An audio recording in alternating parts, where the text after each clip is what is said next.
Josias, vamos começar falando sobre a AgriShow, porque a AgriShow, esse evento que acontece no interior de São Paulo, né, um evento voltado para o agronegócio, reúne cerca de 200 mil pessoas, mais ou menos, que passam por lá pelos vários dias do evento. Ontem teve a abertura oficial na cidade de Ribeirão Preto. Diferentemente do que aconteceu no ano passado, o ministro da Agricultura, Carlos Fávaro, participou da abertura oficial do evento, ao lado do vice-presidente da República, Geraldo Alckmin, também ministro. No entanto, o ex-presidente Jair Bolsonaro, que tem apoio ali de parte do agronegócio, boa parte inclusive, resolveu fazer do lado de fora um evento dele, né, para chamar a atenção, e chamou ali dois governadores, que também tem um apoio do agro, que é o governador de São Paulo, Tarcísio de Freitas, e principalmente o governador de Goiás, Ronaldo Caiado, que estiveram nesse ato de Bolsonaro, e com líderes rurais também em Ribeirão Preto. Né? Foi justamente no mesmo momento em que acontecia a abertura oficial da AgriShow e que foi realizada em um evento restrito. O Tarcísio, nesse ato paralelo, ele elogiou o governo Bolsonaro, dizendo que foi uma gestão que deixou legado em áreas que ninguém olhou. A gente está muito feliz de estar aqui com o presidente Bolsonaro. Presidente que deixou de ser um CPF, passou a ser um movimento. O legado dele está escrito na história.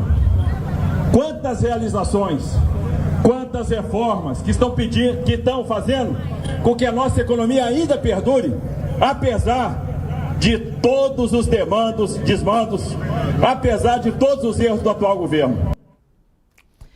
E aí, hein, Josias? A abertura do AgriShow, o Bolsonaro querendo roubar a cena.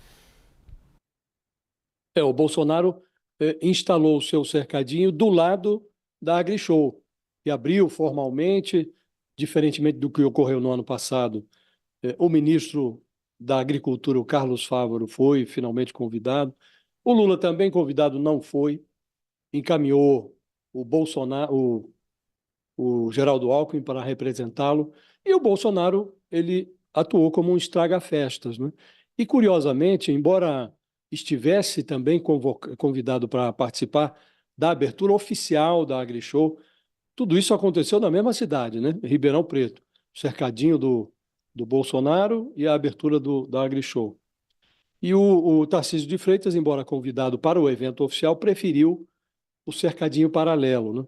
Está cada vez mais claro, Fabiola, que o Tarcísio de Freitas ele passou a considerar a hipótese de concorrer à presidência da República em 2026 como plano A. Antes era o plano B, agora é o plano A.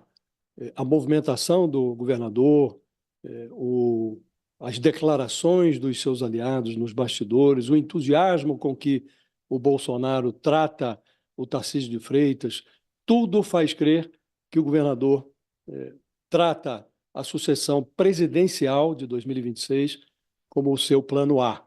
Isso faz com que ele grude a sua imagem no Bolsonaro no pressuposto de que isso trará alguma coisa entre 20% e 25% dos votos automaticamente para ele.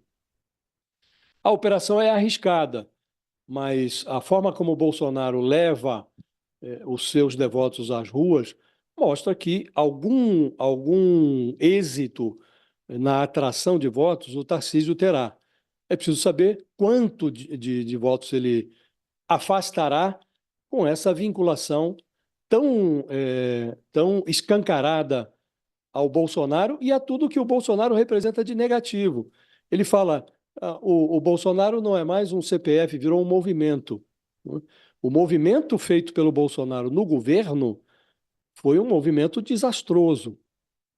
Tão desastroso que ele não conseguiu se reeleger.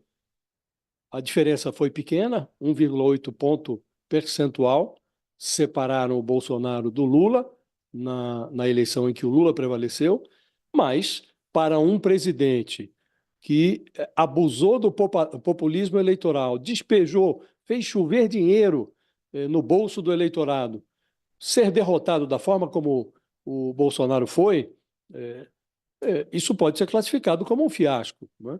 Então, o Tarcísio está fazendo as suas apostas, né? E ele até, num dos discursos ontem, ele recobriu o Bolsonaro de elogios e no final falou: volta, Bolsonaro, estimulando a plateia a dizer o mesmo, né? Ele sabe que o Bolsonaro não volta, pelo menos não volta à cédula eleitoral até 2026, mas ele está sequioso pelos votos do Bolsonaro, ele quer atrair os votos do Bolsonaro e atrairá um pedaço. Estava lá também o Ronaldo Caiado, que, caso se frustrem os planos do Tarcísio, ele se apresenta como regra 3, uma alternativa a esse bolsonarismo órfão. E o que estimula mais o Tarcísio, Fabiola, o que faz com que ele reveja os seus planos, embora não o declare formalmente, é o fato de que o governo Lula experimenta um desprestígio precoce.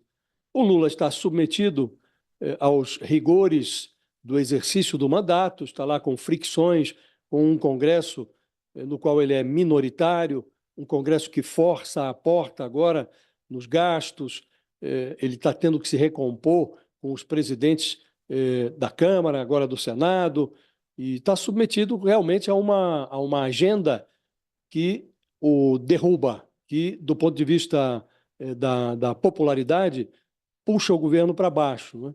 E o Tarcísio já enxerga neste derretimento precoce do Lula, que evidentemente pode ainda ser revertido. O presidente tem aí mais de 3 anos de mandato e pode eventualmente reverter essas dificuldades momentâneas, mas o Tarcísio observa o envelhecimento precoce do governo Lula e a forma como o Bolsonaro ainda arrasta fiéis às ruas e ensaia, empina com mais desenvoltura um plano presidencial. Me perguntando aqui, o Thales, de como o governo Lula deve reagir a isso, né? A gente sabe que o agronegócio é um dos grandes motores da economia brasileira. Lula tem feito vários gestos ao agronegócio, isso é reconhecido, mas mesmo assim Bolsonaro tenta puxar sempre para o lado dele, né? Como ele está fazendo neste momento. Como que o governo Lula deve agir? Como deve responder? Como deve atuar, hein, Thales? Eu acho que o governo Lula pensa em atuar da forma como está atuando. A gente tem que lembrar que o agronegócio começou a crescer e tomar corpo no Brasil já no primeiro governo Lula. E tem ali um caminho ainda a percorrer. Nós temos 3 anos pela frente de governo, com a economia dando sinais de melhora. A questão curiosa disso tudo é que antes a gente via Tarcísio, o governador de Goiás, né, o Caiado, todo mundo pegando carona no Bolsonaro. Mas desde a manifestação em Copacabana, que não foi o que os bolsonaristas esperavam, o Bolsonaro falou que ia fazer um tour pelo país, começou lá por Sergipe, foi um fracasso, reuniu meio quarteirão, um fracasso absoluto em Sergipe, e ele agora, ao contrário, ele pega carona na popularidade do Tarcísio e do agronegócio. Então, ele volta a São Paulo para se promover lá no agronegócio, tentar ver se pega carona, porque não estava avançando. Essa é que é o curioso da história. Creio eu que o Tarcísio ainda aposta na reeleição dele como menos risco. Ele se jogar numa eleição futura. E eu acho que o governo também está vendo dessa maneira, que o Tarcísio ainda é candidato à reeleição, que é a opção com menos risco dele. E o Lula está disposto a enfrentá-lo se ele vier para uma disputa nacional. Então, o Tarcísio vai tentar por ali, daí é que o Caiado está à espera. Caiado vai tentar ser o candidato do Bolsonaro. Só que, se o Bolsonaro continuar se esvaziando como tem se esvaziado, o risco é ele continuar assim, ele pegando carona nos seguidores dele. Essa ida dele lá ao AgroShow foi típica tentativa de, olha, vou tentar buscar de volta o meu público, porque não deu certo no Rio de Janeiro, não deu certo na ida ao Nordeste, e vamos ver se eu agora pego uma carona. O curioso é que vai entrar para a história, o Tarcísio falou que o Bolsonaro entra para a história. Realmente, o Bolsonaro já entrou para a história como um dos piores presidentes da história do Brasil, que conseguiu não se reeleger jogando uma chuva de dinheiro para os eleitores. Conseguiu não se reeleger.